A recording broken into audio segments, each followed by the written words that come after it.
พ่อแม่พี่น้องเมียทางเมียเบาดิเราก็โอ้แต่เป็นหยังกับโบหูชะนางก็ได้เราไปยืนอยู่หันปัดให้ชะนาง บ่ไหวแล้วน้ำตากำเบ้าเลยเพิ่นให้นั่นแหละชะนางก็ตกใจเลยพ่อแม่พี่น้องเพราะ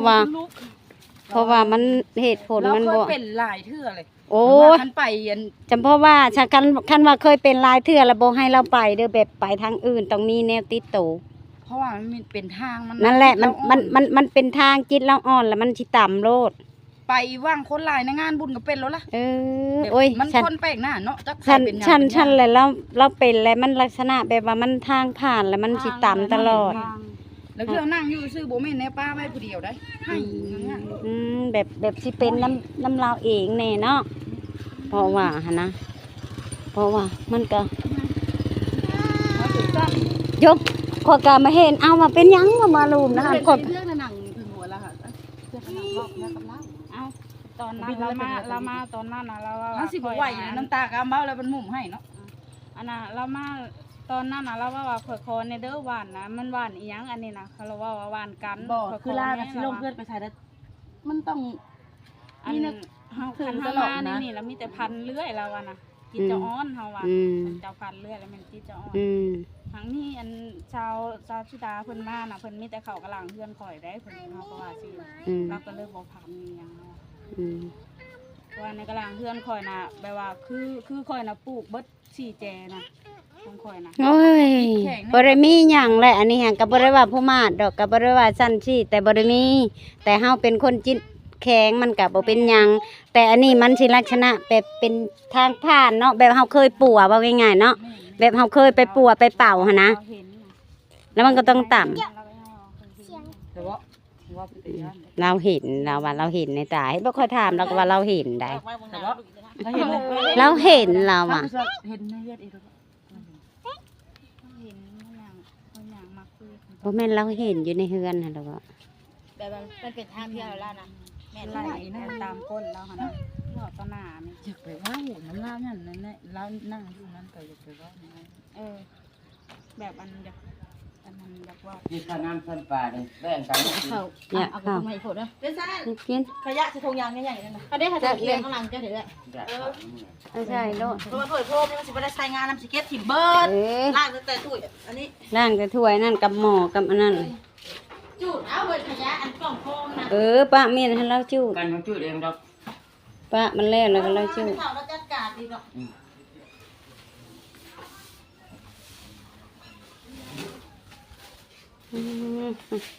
มีข้าวมีน้ำบัดนี้ฮะดูสบายดีป้าปันสบายดีดูหากินข้าวเช้าเตะ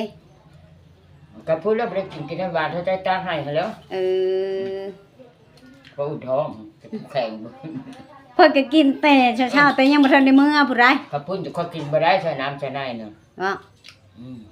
ก็บ่ได้กินคือเจ้าคอยไปเฮือนเจ้าหั่นน่ะใช้น้ำปูน้ำปลาแล้วค่อยกินกินบ่ได้นี่มาพริกมาเนี่ยประเด็ดยาชิบ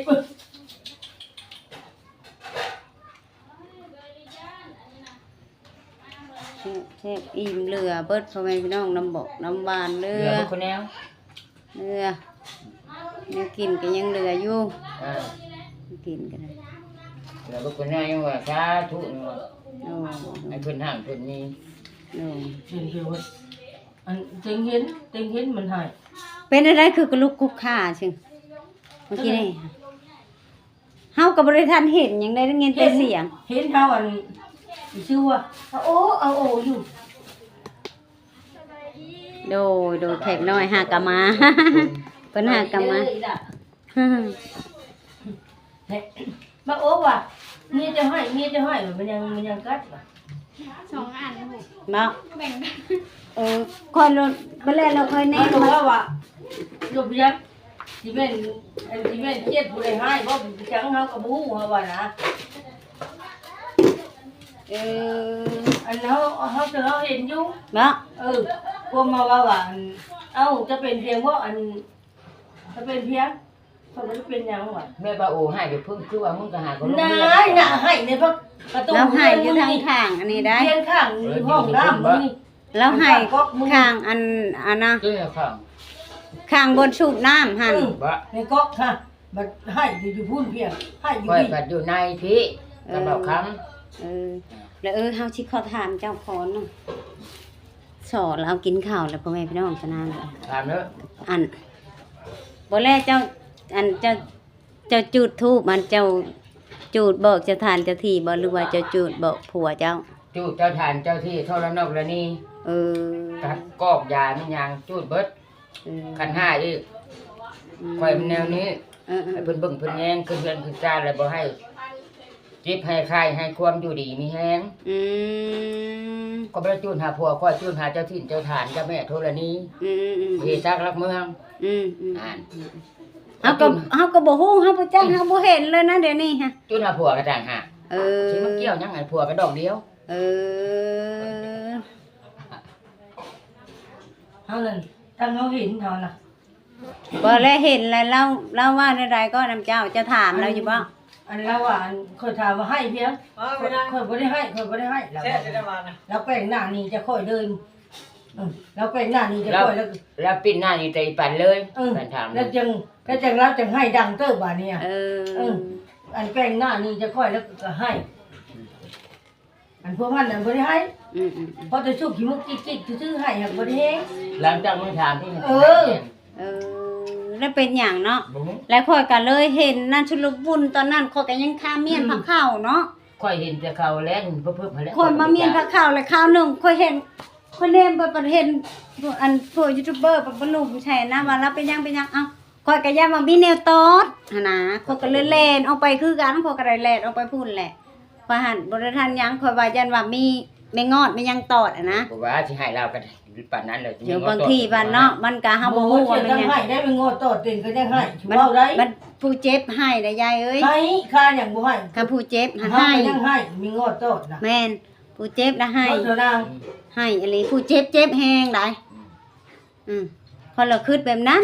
แล้วออกไปเลยมันบ่แม่น ก็ได้หูไปสั่งซำนะอันนี้ฮะ จังให้หยังว่าให้เป็นว่าย่านว่าเราเห็นว่าได้อันแล้วเห็นหยังเขาก็ถามเขาก็ได้เขาหักบ่เว้า มันคนก่อนอ่อน นั่นแหละควันอ่อนแหละมาแหละแบบจะเห็นหยังปัดเฮาปัดบ่เคยเห็นหยังเนาะเฮาก็ได้ สบายเฮานะสบายบ่เคยเห็นหยังบ่เคยมีหยัง อันนั้นแหละเฮาเว้าฮะแล้วว่าเราเห็นแหละบัดนี้เฮาได้ยินแต่หมู่เว้าอันถามไปสะเทืองว่าเราว่าเราเห็นอยู่บัดนี้ข้อยก็แล่นไปหาเราข้อยก็แล่น เห็น ไป ไปสั่ง บ่จักข้อยก็แล่นไปทางไปใช้รถน้ำลาวพู้นแหล้วข้อยก็ได้ก็ไปถามเองข้อยก็ได้ข้อยก็อยากฮู้ข้อยก็อยากฮู้หั้นนะเว้าเรื่องเมียอันบ่โอนั่นแหละ มาถามนํกันว่าไผในฮู้ เนาะ แบบมันเฮามันความตกใจหั้นนะ แม่น แบบ อืม เฮาบ่ฮู้จักว่า เพิ่ ไผ น เป็นหยัง คำอยู่เฮือนที่ค่อยสิไปฮู้ ๆเห็นเพิ่นสู้กันไปแล้วเนาะตู้เนาะ อินเนเขา เอาข้อยก็ ปุ๊บ ข้าเก็บผ้าขาวเลยสาวข้าวหนึง แล้ว บ่ นั่งอยู่พุ่นบ่หรือว่าอยู่นี่ บ่เราออกแล้วแต่นี่ฮะ แล้วยืน เราออกแล้วเราไป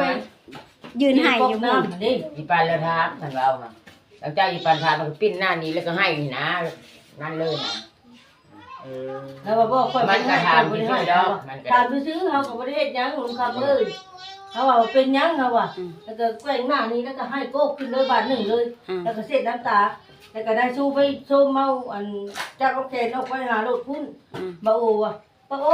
มันเราก็กำลังเล่นมันนี่ก็เบาเสียงเล่นฮอดก้อนน่ะอ้ายแล้วนั่นว่าพื้นว่าเฮาก็เห็นแบบนั้น เรื่อง นะ ว่าเรื่องฮะ เออ แม่น้องถึง ดูปันถามบ่ ดูอยู่น้อยถามจะเป็นหยังบ่ว่ะ เห็นแล้วให้ละถาม ยืนเนี่ยนะยืนชื่อนะชื่อขี้มูกชื่อ เห็นจืดแบบคือแล้วเราก็เลยถามเรา อัน ว่า นั้นเรื่องหน้าไปเลยเดี๋ยวไปทางเงินดีๆได้ให้โกโก้ไปเรื่องเติม ก็ขี้มูกก็ห้าว พ แล้ อ ว ดีเบาเสียงโดดมาเลยเอาไปเลยแบบนี้นะ อืม เบาเสียงกับเท้าสู้อัน ยืนชื่อขี้มูกอยู่อีปันตามดู ไปนะกับเพิ่น เป็นยังว่าอีปันเป็นว่าเล่าให้แล้วทุกชั่วโมงขนาดไปแล้วอีปันมันว่ามันถามแล้วเราก็ปิ้นไปแล้วให้ได้มีอย่างเราเมื่อนี้จะมา แล้ว เห็น เดีย ว่าว เบิ่งอันเราเบิ่งเงินดีๆแล้วก็เดียวไปแล้วให้โกกเลยแบบนี้เอาเป็นยัง หลังจากมันถามมันเอาก็เข้าใจ เบา แล้ว เสียงมาแบบนี้ อืม เบาเสียงมาเลยแล้วก็โจมเอาเลยแล้วก็จับแขนแล้วก็พุ่นไปนะ เขาก็ว่าความตามความจริงเขา โด ก็ ย ได้ โดยโดย เดี๋ยวแม่นเนาะ ไปเด้อ บัดนี้ ส เขา บายดี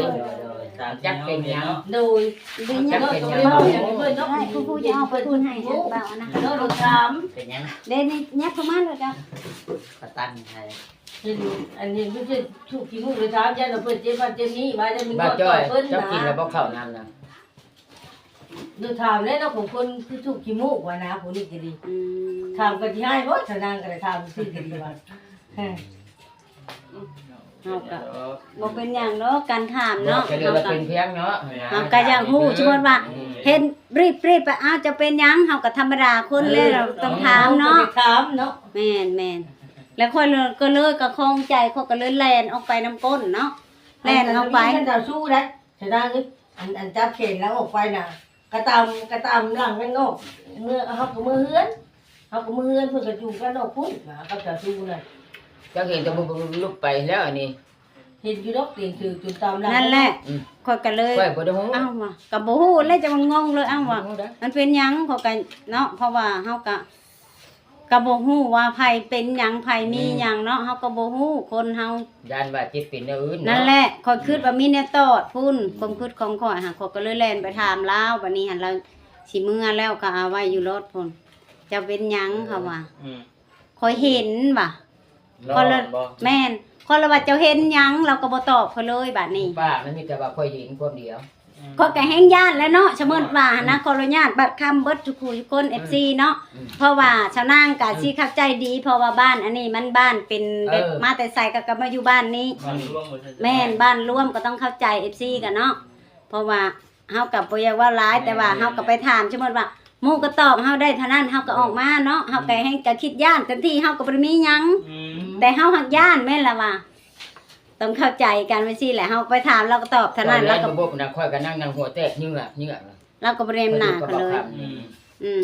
ค่อยขึ้นค่อยขึ้นนะ ก็บ่ฮู้ว่ามันเป็นจังไดเนาะ ควันละอ่อน ก็ตกใจแหละควันอ่อนแล้วบัดมันบัดก็คือว่า แล้ว ข้อย ก็ ก็ เคยหลายเทื่อแล้วนะ นั่นแหละค่อยเห็นกระชาค่อยเห็นในค มัน ลิป เลยเป็นทางแล้วนะ เห็นในคลิปแบบว่าผัวเรา มาบ่ได้แล้วมักเป็น แบบผัวเราเอาลงหั่นเนาะ อืม เห็นในคลิปแบบว่าคนแบบบุญใหญ่บุญหยังแบบคนหลานนะ แม่น กระชาค่อยเห็นอันนี้หั่นเด้อ บุญก็ยัง แต่ค่อยบ่ฮู้ว่ามันเราสิมานี่แล้วเราเป็นบ่แม่นกระชาค่อยเห็นเราสิเป็นดู ในบ้านเราเองนี่เราบ่ได้ พี่ ไป กายนี่บ่ได้ไปเชิญนี่แหละค่อยเห็นบ่ลี มันเป็นประจำอยู่บ้านเราก็คือ เราเป็นเนี่ย โอ้ย เมื่อนั้น ค่อยเห็นแล้วเอาลง เห็น ใน เด้อแต่เพื่อนเด้อเมื่อกิน อ่ะบ่ฮู้ว่าเป็นตอนใดอะนะครับ ข้าวก็เอามามื้อหนึง เพราะพี่กายนี่เนาะเลย กันมื้อหนึง เพราะว่าเขาเห็นตอนเราอันไปบุญน่ะเนาะแล้วก็หามเมื่อเนาะแต่บ่ฮู้ว่าเราหัดเป็นพญาติหยังเนาะเฮาก็ได้เฮาก็ฮู้พญาติ แม่ เรา ค่อยนี่ฮู้ ฮู้ได้ไรจัง ค่อยฮู้แต่เดิมคนแล้วเบาอีหลีแล้วบอกเมียเราหันมันเป็นทางแล้วว่ามีแนวนั้นตามตลอด บ่ อืม เออ เราเว้า บ่ ก็พาไปปัวไปยังเบิดไปมัดไปกันนี่หาก็ไข่แล้ว เอ ว่า อ เมียเราน่ะมันธาตุอ่อน อืม บัดสิสู้มันเห็นสิย่านเพียงคนว่า เรา เอากินได้อยู่ ที่เป็นเพียงอันนั้นผู้หนึงก็ขวัญแข็งเนาะ อืม บางคนบ่ได้คือกันเนาะ เราเอาไปปัวแล้วเนาะ แล้วไปปัวแล้วได้ไปปัวหลายเทื่อแล้วได้ถึงเช้านี่ จังว่าตอนนั้นก็ บ่ บ่ ยั ได้ งมั มาน หึง ข้าวไป กับเราก็แบบว่าก็สิเลิกเรื่องแน่เป็นหยังนะแล้วเพิ่นเขาลอกเขาลำเป็นหยังเลย แบบ นะก็ แบบ เข้าใจ ว่า เอา เพิ่นให้คลำให้อันนั้นเฮาก็บาง ล ที ง เนาะ กิน เพิ่ มัน น ดู ลื แล้ว ม ว่า นะ สิดี แม่น มันเป็นทางอยู่เด้ อืม มันควันอ่อนอยู่เด้ อย่างเงี้ย โด มึงว่าอยู่บ่เนี่ย มืดผลแล้วก็ให้พี่น้องในกระชวนเติบกระชมพวนแล้วได้นั่นก็โดย เราคิดก่อน โดยเด้อไปเด้อสบายดีเด้อโดยนี่เนาะพ่อแม่พี่น้องชะนางก็โอ้ยปกะคิดเพราะว่าชะนางกับโอ้โหคือกันพ่อแม่พี่น้องชะนางกันเนาะเพราะว่าไปเห็นทางเมียบางนี้เราเพราะว่าเราจะเป็นหยังชะนางกับโอ้โหไปเลยให้ก็เห็นอันแบบยูทูบเบอร์แบบหลายคนแบบหุ่มไปหาเราชะนางก็เลยเอาไปเบิ่งเราเป็นหยัง เพราะว่าพากันอยู่เฮ็ดกินน้ำกันอยู่ตอนนั้นก็คือบ่ได้เป็นหยังนะพ่อแม่พี่น้องชะนางก็พากันตักยอข้าวยอน้ำน้ำกันกับเราเนาะก็บ่ฮู้ว่าเราสิเป็นแบบนี้ชะนางบ่ฮู้ว่าเรามีพยาธิในโตหรือหยังชะนางบ่ฮู้เด้อนี่พ่อแม่พี่น้องเพราะว่าเรามาเช้านี่ก็พากันเฮ็ดกินยอข้าวยอน้ำจกข้าวจกน้ำน้ำกันกับชะนางพ่อแม่พี่น้อง เพราะว่าผูกคอต่อแขนแล้วเราเป็นแบบนี้เนาะชาวนางก็ตกอกตกใจคือกันพ่อแม่พี่น้องก็บ่คาดคิดว่ามันจะเป็นแบบนี้เนาะชาวนางก็ได้ไปแล้วชาวนางก็เห็นเพิ่นไปนั่นแหละก็เมื่อใช้รถเมียนอยู่รถชาวนางก็เลยแบบอยากฮู้อย่างอันนั้นนี่แหละเนาะว่าเพิ่นเป็นหยังทีแรกชาวนางคิดว่าแมงป่องแมงหยังตอดเราบ่หั่นนะชาวนางก็บ่ฮู้ดอกชาวนางก็แล่นไปถามลาวเลยว่าเราเห็นแต่เราหักบ่ฮู้ว่าเราเห็นหยังชาวนางถามมันแล้วว่าเราเห็นแหละชาวนางก็บ่ถามต่ออีกเพราะว่าเราก็แบบถามแบบเรากะย่านนั่นแหละพ่อแม่พี่น้องชาวนางก็บ่อยากถามหลายเทื่อเนาะเพราะว่าชาวนางก็เข้าใจ FC หลายๆคนเนาะเพราะว่าบ้านชาวนางมันเป็นบ้านรวมพ่อแม่พี่น้องจากบ้านใดบ้านยามาอยู่นำกันกับว่าแต่เก่าชาวนางก็มาอยู่นี่ก็ได้อยู่ประมาณแต่บ้านนั้นไม่เท่ากันหลายปีแล้วได้พ่อแม่พี่น้องเป็น30 ปลายปีเพิ่นบ่เฉพาะชาวนางมาอยู่นี่ก็ได้เฮิงแล้วพ่อแม่พี่น้องมาอยู่นี่ฮะก็บ่เคยเห็นหยังดอกเนาะแต่ก็บ่ฮู้ลาวแบบเพิ่นพญาติแบบมันมีทางพกทางผ่านมันก็บ่แน่เนาะพ่อแม่พี่น้องเพราะว่าเฮามีพญาติในตัวบางทีเพิ่นเจ้าทานเจ้าที่เจ้าหยังนี่แหละมันต่ำมันนั่นก็มีพ่อแม่พี่น้องเอ้าสำหรับคลิปนี้ชาวนางก็สิจบไว้ช่ำนี้ก็ถ้าติดตามอีกคลิปหน้าพ่อแม่พี่น้องให้ได้ๆก็ชาวนางก็สิถ่ายลงไปให้ FC ได้เห็นอีกคือเก่าเนาะคลิปนี้ชาวนางสิลาไปเลยเด้อตัวใดเว้าผิดก็ขอโทษขออภัยพ่อแม่พี่น้องก็สบายดี